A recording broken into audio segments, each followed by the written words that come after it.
에스더 라바 제3편 굽히지 않는 믿음, 거대한 음모. 오늘의 주제는 굽히지 않는 믿음, 거대한 음모입니다.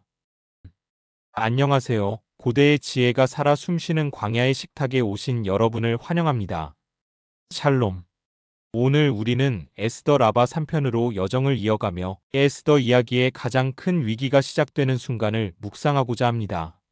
아하수에로 왕이 아각 사람 하만을 높여 모든 신하 위에 두자 대궐 문에 있는 모든 신하들이 왕의 명령에 따라 하만에게 꿇어 절합니다. 그러나 유독 유다인 모르드게만이 꿇지도 아니하고 절하지도 않습니다. 이 작은 불복종은 하만을 크게 분노하게 만들었고 그의 분노는 모르드게 한 사람을 넘어 유다 민족 전체를 향한 끔찍한 말살 계획으로 이어집니다. 랍비들은 모르드게의 이 굽히지 않는 믿음과 하만의 교만하고 잔인한 음모를 통해 성과 악의 거대한 영적 전쟁이 어떻게 시작되는지를 생생하게 보여줍니다. 먼저 오늘 지혜의 바탕이 될 하나님의 말씀을 듣겠습니다. 성경 에스더 3장 2절과 5절, 6절 말씀입니다.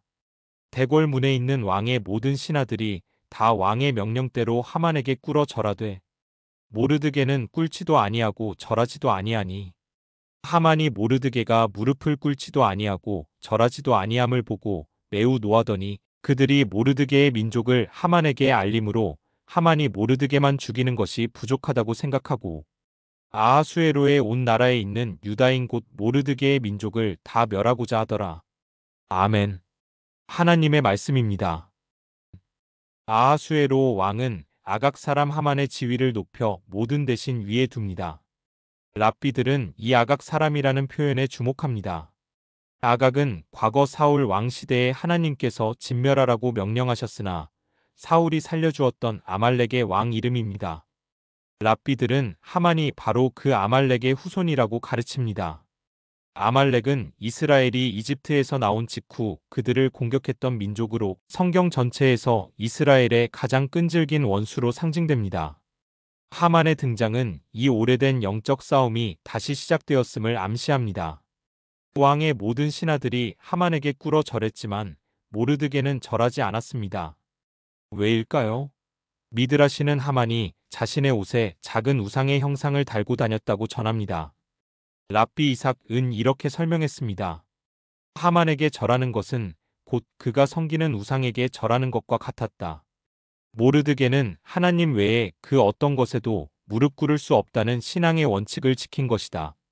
그의 행동은 단순한 반항이 아니라 목숨을 건 신앙 고백이었습니다. 다른 신하들이 너는 어찌하여 왕의 명령을 거역하느냐고 날마다 권했지만 모르드게는 듣지 않았습니다. 랍비들은 이 모르드게의 꿋꿋함이 나는 유다인이라는 그의 정체성에서 비롯되었다고 강조합니다. 그는 자신이 하나님의 언약 백성임을 잊지 않았고 세상의 권력 앞에서 신앙을 타협하기를 거부했습니다. 모르드게가 절하지 않는 것을 본 하만은 심히 노했다고 성경은 기록합니다. 그러나 그의 분노는 모르드게 한 사람에게서 그치지 않고 그의 민족 전체, 즉 유다인들을 향한 증오로 번져나갑니다. 랍비들은 하만의 이 반응이 아말렉 족속이 대대로 품어온 이스라엘에 대한 뿌리 깊은 증오가 드러난 것이라고 보았습니다. 그의 분노는 개인적인 모욕감을 넘어선 하나님의 백성 자체를 말살하려는 사탄적인 악이었습니다. 하만은 유다인을 학살할 날짜를 정하기 위해 푸르, 즉 제비를 뽑습니다. 그는 12째 달인 아달월 13일로 날짜를 정합니다. 랍비들은 하만이 제비를 뽑는 이 행위가 매우 교만한 행동이었다고 지적합니다. 그는 마치 자신이 신인 것처럼 한 민족의 운명을 제비 뽑기로 결정하려 했습니다. 그러나 미드라시는 이렇게 가르칩니다. 하만은 제비를 뽑았지만 그 제비를 주관하시는 분은 하늘에 계셨다. 하나님께서는 하만의 악한 계획마저도 당신의 더 큰 구원의 섭리 안에서 사용하고 계셨습니다. 하만은 왕에게 나아가 한 민족이 왕의 나라 각 지방에 흩어져 거하는데 그 법률이 만민의 것과 달라서 왕의 법률을 지키지 아니하오니 용납하는 것이 왕에게 무익하니이다라고 교묘하게 거짓말을 합니다. 그는 유다 민족의 이름을 직접 언급하지 않고 그들이 왕국의 질서를 해치는 위험한 존재인 것처럼 모함합니다. 또한 그는 은일만 달란트라는 막대한 돈을 뇌물로 바치겠다고 제안하며 왕을 유혹합니다. 아하수에로 왕은 하만의 말만 듣고 자신의 권위를 상징하는 반지를 빼어 그에게 주며 그 은을 내게 주고 그 백성도 그리하노니 너의 소견에 좋을 대로 행하라고 허락합니다. 랍비들은 왕의 이 경솔한 행동을 강하게 비판합니다. 탈무드 메길라 14어는 이렇게 말합니다. 하만에게 반지를 넘겨준 이 순간이 이스라엘 백성이 40년간 금송아지를 섬겼던 죄보다 더 큰 절망을 가져왔다. 이는 한 지도자의 무책임한 결정이 얼마나 끔찍한 비극을 낳을 수 있는지를 보여줍니다.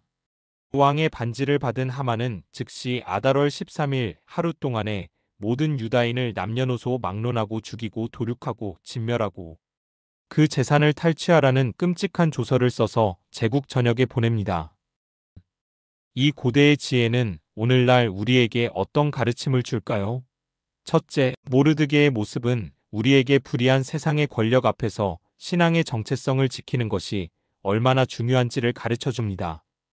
때로는 우리의 작은 불복종이 거대한 악에 맞서는 시작이 될 수 있습니다.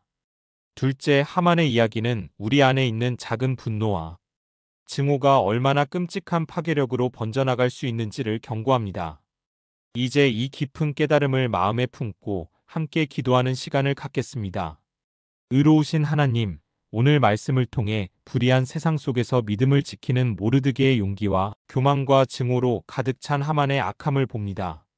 저희가 세상의 권력 앞에서 비겁하게 타협하지 않게 하시고 오직 주님만을 경배하는 굽히지 않는 믿음을 허락하여 주옵소서.